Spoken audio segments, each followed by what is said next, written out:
Assalamualaikum warahmatullahi wabarakatuh. Sahabat Hikmah, sepertinya tak ada pendamping makanan paling kondang di Nusantara selain yang satu ini. Kerupuk. Selain nasi dan sambal, kerupuk seolah menjadi menu wajib yang harus ada di piring kita. Kerupuk pun hadir dengan varian rasa yang beragam. Kerupuk putih biasa, kerupuk udang, kerupuk jengkol, sampai kerupuk terasi pun ada. Industri kerupuk pun berkembang dari skala rumahan sampai pabrikan besar. Selain enak dimakan, kerupuk ternyata juga menjadi penopang ekonomi bagi para buruhnya. Salah satunya adalah Bu Wiwi. Dalam seminggu, Bu Wiwi menjadi buruh kerupuk di Kampung Nenggang, Samarang, Garut. Untuk membuat kerupuk aki, hanya dibutuhkan tepung beras dan tapioka sebagai bahan utama. Tepung beras terlebih dahulu diberi air, lalu diaduk hingga mencapai tingkat keenceran yang diinginkan. Bawang putih kemudian dihaluskan untuk nanti dicampur dengan adonan. Selanjutnya, terasi udang ditambahkan untuk sensasi gurih sekaligus pewarna adonan. Bumbu halus lalu dicampurkan dalam bubur atau bahan utama kerupuk. Tak lupa, adonan harus direbus terlebih dahulu di air yang mendidih. Hal ini ditujukan agar tepung matang merata dan tidak menggumpal. Setelah mengental, adonan diangkat dan didinginkan terlebih dahulu. Dari 1 kg bubur tepung beras dibutuhkan sekitar 5 kg tepung tapioka sebagai campuran. Selanjutnya, adonan diuleni hingga kalis. Untuk mencetak kerupuk digunakan alat sederhana yang berbentuk seperti saringan. Hanya saja, bagian atas yang diambil untuk dibentuk menjadi kerupuk.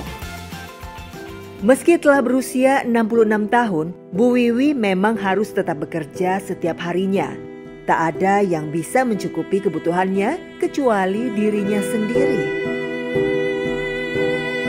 Suaminya sudah lama meninggal, sedangkan Martono anaknya menghilang sejak beberapa tahun silam. Nuka hiji Tono, duka di mana ayana Martono teh sugan we atau emut ka ibu. Eta da tos salami tos aya 5 tahun mah teu emut-emut ka ibu teh. Kerupuk yang sudah dicetak kemudian diletakkan pada papan bambu. Setelah itu, tumpukan papan disusun di atas air mendidih dan dikukus selama 15 menit.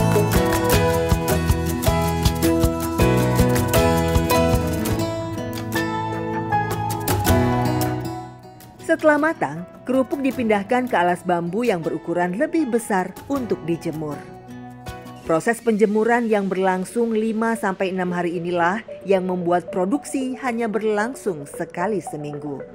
Kerupuk yang sudah kering biasanya bisa tahan sampai berbulan-bulan.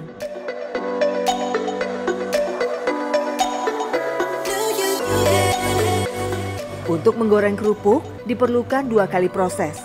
Pertama, kerupuk dimasukkan ke dalam wajan dengan minyak yang masih hangat.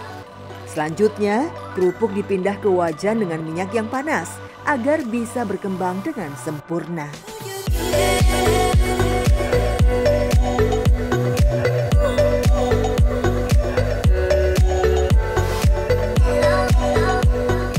Setelah dingin, kerupuk bisa dibungkus. Dari menjadi buruh kerupuk, Bu Wiwi diupah Rp30.000. Jumlah yang kecil mengingat tidak setiap hari Wiwi mendapatkannya. Dicekap-cekap ku ibu dah di mana di ieu namihanana atuh. Ieu. Demi mencukupi kebutuhan sehari-hari, Bu Wiwi masih harus bekerja di tempat lain.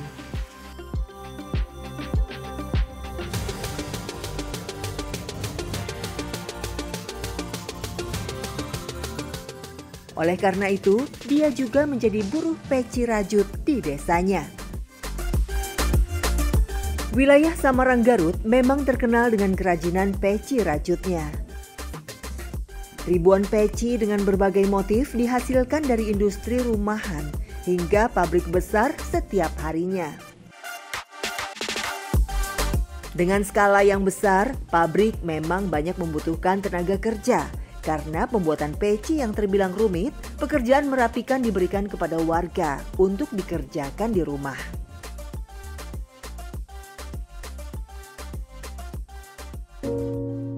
Membawa karung rajutan di kepala adalah keseharian Bu Wiwi. Sungguh sebuah ironi, di saat banyak lansia menyambut senja dengan beristirahat, Bu Wiwi masih harus melakukan semua ini demi cucunya. Heri sendiri sebenarnya adalah cucu tiri Bu Wiwi. Suami kedua Wiwi yang juga sudah meninggal memang membawa satu anak dalam pernikahan mereka. Dari anak tiri itulah Heri lahir. Sejak setahun yang lalu, Heri dibiarkan oleh orang tuanya untuk tinggal bersama Bu Wiwi. Meski bukan cucu sedarah, tapi Bu Wiwi tak pernah mengurangi kasih sayangnya kepada Heri. Ya, ada kak cucu. Oh, sok kebantosan mangro dari kersaeun di Piwarang, itu Piwarang mah ameng we gitu. Nah, ieu watireun ka ibu teu aya rencang. Oh, sok ku abi sok dipasihan jajan aya 3.000, ya 2.000 sagaduhna we. Tak berbeda dengan neneknya, Heri juga menyimpan sayang yang sama. Membantu Bu Wiwi membersihkan rajutan adalah keseharian Heri. Heri rela waktu bermainnya habis untuk sekedar meringankan beban neneknya. Abi sok ngabatura emak awuh baturna. Abi esok ngabantu emak ngadinten wisakola. Hidup sebatang kara ditemani cucu tiri sebenarnya bukan sesuatu yang harus diterima oleh Wiwi. Tapi sayang yang begitu besar membuat Wiwi mampu menjalani semua dengan keikhlasan. Kondisi yang serba kekurangan pun tak pernah membuat Wiwi berputus asa dan berpangku tangan. Sebaliknya, syukur dan doa tak pernah lupa dipanjatkan oleh Wiwi setiap harinya. Sahabat hikmah yang dirahmati Allah, tiap apa yang Allah berikan kepada kita, maka kita ini punya kewajiban untuk menerimanya dengan prasangka yang baik. Kenapa? Karena dengan prasangka baik itu akan menghadirkan kebaikan setelahnya. Ana inda dhanni abdi bi, bahwa aku ini tergantung dengan prasangka hambaku. Kalau kita ambil dari apa yang disampaikan dari hadis qudsi ini, kita bisa mengetahui bahwa yang akan didapatkan oleh seorang hamba itu ternyata diawali dengan sebuah prasangka. Dan ketika kita menghadapi satu peristiwa, berbeda di antara satu dengan yang lain diawali dengan prasangka. Dan bisa dilihat juga ternyata hasil yang akan didapatkan oleh hamba itu juga berbeda karena prasangka di antara mereka berbeda. Dan kalau kita melirik, menelaah dari apa yang ada pada para nabi, bagaimana mereka mampu ketika diuji oleh Allah Subhanahu wa taala berprasangka baik kepada Allah Subhanahu wa taala. Nabi Ayub alaihissalam, ketika Nabi Ayub alaihissalam diuji dengan penyakit yang luar biasa itu, yang ada dalam benak Nabi Ayub alaihissalam, beliau hanya mengatakan, Anta arhamur rahimin. Ya Allah, Engkau adalah maha pengasih, maha penyayang, maha yang memberikan segala sesuatu kebaikan. Padahal kala itu sakit luar biasa, mengerikan, berat, dikucilkan, tidak memiliki apa-apa, semuanya hilang.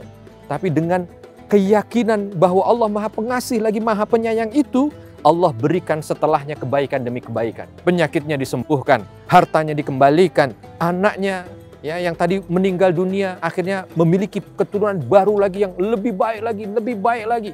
Apakah itu berasal hanya sekedar karena usaha seorang Nabi Ayub? Apakah karena ikhtiar dari seorang Nabi Ayub? Tidak, sahabat. Tapi itu adalah bahagian daripada rasa di hati Nabi Ayub yang berprasangka baik kepada Allah Subhanahu wa taala. Maka alangkah baiknya kita juga di saat Allah Subhanahu wa taala uji kita, seberat apapun ujian itu, coba kita mencari hikmah di balik itu. Dengan segala apa yang berat ini, kita mencoba untuk melihat kira-kira titik terang kebaikan apa yang akan Allah berikan. Dengan harapan prasangka baik itulah yang akan menuntun kita kepada segala kebaikan yang akan Allah berikan dalam kehidupan kita.